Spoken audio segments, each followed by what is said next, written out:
Assalamualaikum warahmatullahi wabarakatuh. Kenalkan, nama saya Renaldi Almuzafid, NIM L1A119134. Baiklah, di video kali ini saya akan menjelaskan standar dan pedoman IFCC.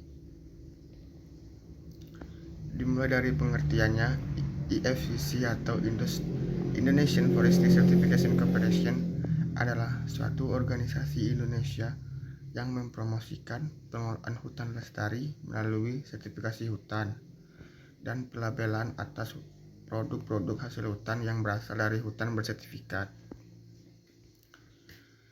IFCC merupakan lembaga penyusun standar untuk skema sertifikasi hutan di Indonesia yang mengembangkan standar dan persyaratan-persyaratan sertifikasi hutan berdasarkan proses konsensus para pihak. Selanjutnya, sertifikasi hutan. Menurut skema sertifikasi hutan di Indonesia didasarkan atas persyaratan yang ditetapkan dalam standar IFCC untuk pengelolaan hutan lestari. Pengelolaan hutan lestari adalah pendekatan menyeluruh yang mempertimbangkan faktor ekologi, sosial, dan ekonomi. Ketiga elemen penting tersebut dalam pengembangan skema sertifikasi hutan dan pengelolaan hutan lestari adalah terbuka, transparan, dan berdasarkan hasil konsensus stakeholder lokal dan nasional yang berpengaruh terhadap manajemen hutan. Yang selanjutnya yaitu persyaratan dokumen IFCC. Dokumen ini mencakup prosedur pengembangan standar IFCC guna memastikan objektivitas, efisiensi, transparansi, dan konsensus yang dibangun di antara stakeholder yang berpartisipasi. A. Pengembangan standar baru IFCC atau bagian-bagiannya. Yang kedua, review dan revisi standar IFCC. Dan yang ketiga, memelihara standar IFCC termasuk kesalahan teknis penulisan dan amandemen saat interpretasi standar. Dokumen acuan berikut sangat diperlukan untuk penerapan dokumen ini. Untuk referensi yang memiliki tanggal maupun tidak, edisi terbaru dari dokumen yang menjadi referensi yaitu termasuk dalam amandemennya. Definisinya itu yang kita lihat dari PPT tersebut. Ada konsensus, ada disertasi stakeholder, draft inquiry, draft akhir, stakeholder kunci, review, revisi, stakeholder standar, dan draft komite standarisasi. Yang berikutnya yaitu struktur organisasi dan tanggung jawab penyusun standar. Ada rapat umum anggota IFCC, badan pengurus IFCC, sekretariat IFCC, koordinator kegiatan, komite standarisasi, drafting working group.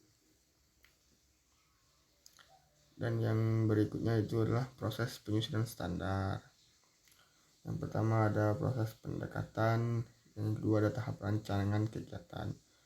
Penyusun standar berdasarkan permintaan dari anggota IFCC, KS, atau inisiatif sekretariat. Rancangan kegiatan harus disetujui oleh BP. A. Tujuan dan lingkup proses penyusunan standar. Itu adalah pengembangan dokumen baru atau bagian baru atau review dan revisi dari dokumen yang sudah ada. Yang kedua adalah justifikasi perlunya suatu standar. Yang ketiga, hasil yang diharapkan, dan yang keempat, rancangan kegiatan untuk koordinator. Yang berikutnya adalah penilaian risiko atas potensi dampak negatif penerapan standar. Ada 3, yaitu sebagai berikut. Yang pertama, faktor-faktor negatif yang mempengaruhi pencapaian hasil, konsekuensi implementasi yang tidak diinginkan, tindakan untuk mengatasi risiko yang teridentifikasi. Yang berikutnya, tahapan persiapan. Sekretariat harus membuat pengumuman publik dimulainya proses penyusunan standar. pada waktu yang tepat di website dan media yang sesuai agar dapat memberikan kesempatan bagi stakeholder untuk berpartisipasi. Pengumuman ini meliputi yang pertama adalah gambaran proses penyusunan standar, yang kedua adalah akses pada rancangan kegiatan, yang ketiga informasi tentang peluang bagi stakeholder untuk berpartisipasi dalam proses, yang keempat untuk undangan untuk mengomentari lingkungan dan proses penyusunan standar, termasuk instruksi cara menyampaikan komentar. Yang kelima itu adalah prosedur penyusunan standar yang dapat diakses publik.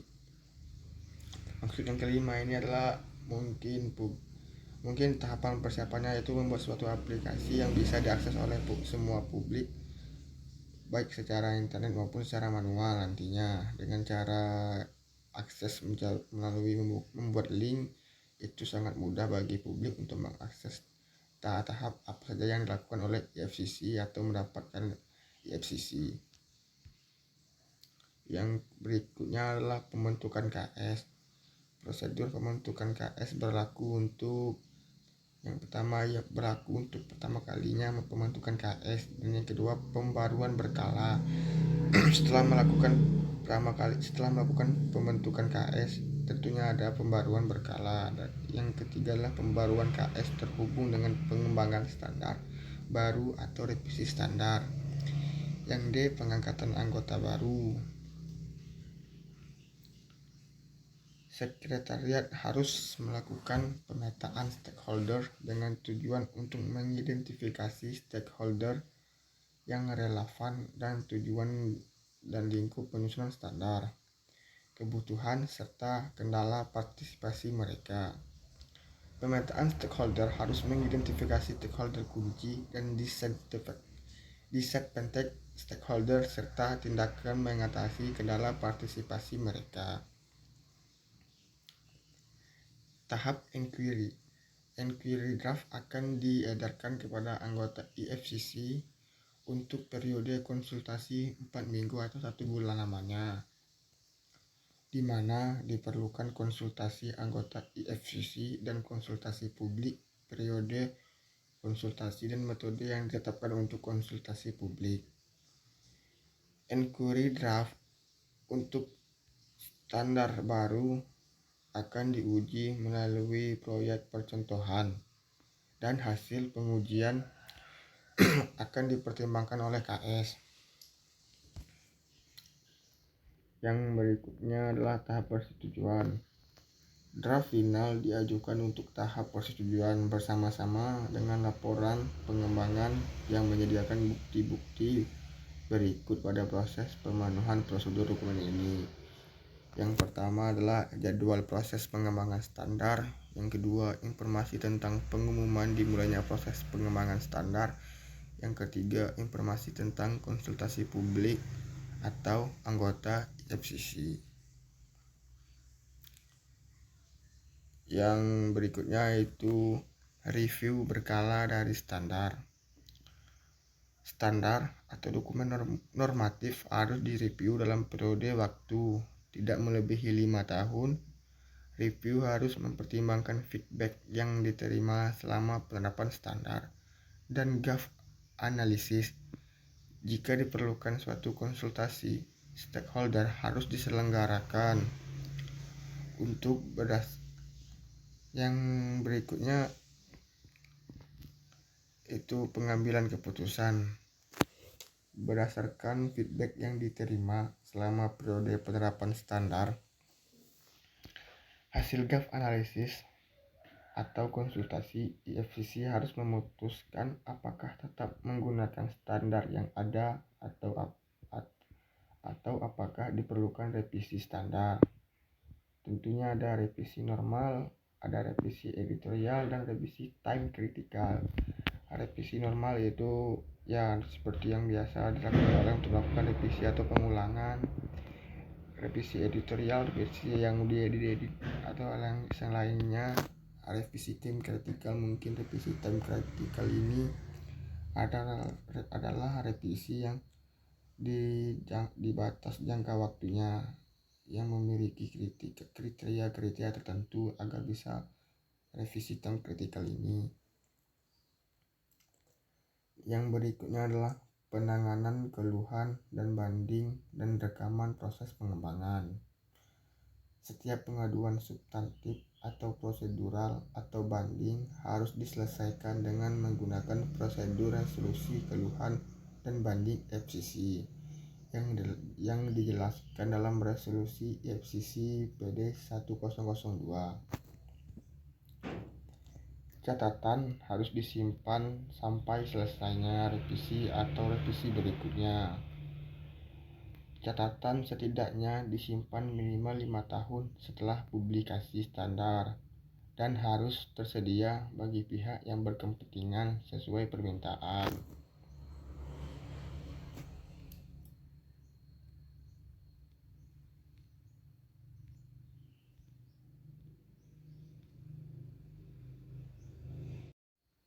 Baiklah, sampai di situ saja penjelasan saya pada video kali ini. Inti dari FCC ini adalah, yaitu FCC ini kan adalah suatu organisasi Indonesia yang mempromosikan pengelolaan hutan lestari melalui sertifikasi hutan dan pelabelan atas produk-produk hasil hutan.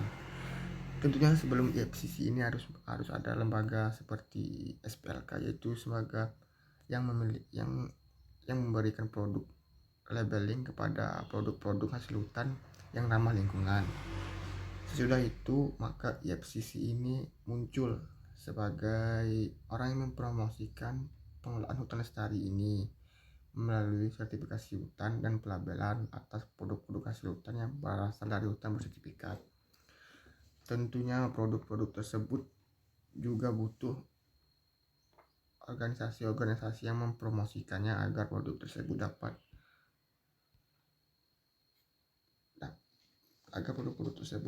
dapat terjual di pasaran sehingga berhasil untung antara pembeli dan penjual. Tentunya FCC ini juga merupakan lembaga penyusun standar untuk skema sertifikasi hutan di Indonesia yang mengembangkan standar dan persyaratan sertifikasi hutan berdasarkan proses konsensus para pihak. Kalau FCC ini mungkin jika FCC ini tidak ada, mungkin barang-barang yang berlabel hasil hutan yang ramah lingkungan ini tidak dapat dipromosikan secara menyeluruh atau secara publik. Kan FCC ini sudah dijelaskan pada slide keberapa tadi bahwa FCC juga bisa diakses melalui publik, sehingga publik bisa mengakses melalui smartphone masing-masing sehingga dapat memilih barang yang telah disertifikasi atau setelah dilabeling oleh SPLK. Sehingga tugas FCC ini hanya mempromosikan saja pengelolaan hutan lestari melalui sertifikasi hutan. Yang dipromosikan oleh FCC ini adalah barang-barang yang telah berlabel bersertifikat pengelolaan hutan lestari yang ramah lingkungan dan tidak merusak hutan. Tentunya dalam penjelasan video saya yang sebelumnya, bahwa syarat untuk mengambil sertifikat hutan lestari atau label produk tersebut itu sangatlah panjang, sehingga tidak sembarang produk yang bisa mendapatkan labeling tersebut. Sehingga FCC ini datang dan hadir setelah barang tersebut mendapat label dari lembaga pemberian label yang memberi label pada produk-produk yang hasil hutan yang mengedepankan proses pengelolaan hutan lestari dan menjaga hutan. Baiklah, mungkin itu saja inti besar dari FCC kali ini. Jika ada penjelasan saya yang kurang jelas, mohon dimaafkan. Saya Renaldi Al-Muzafid pamit. pamit undur diri. Sampai jumpa di video-video berikutnya. Saya tutup dengan Assalamualaikum warahmatullahi wabarakatuh.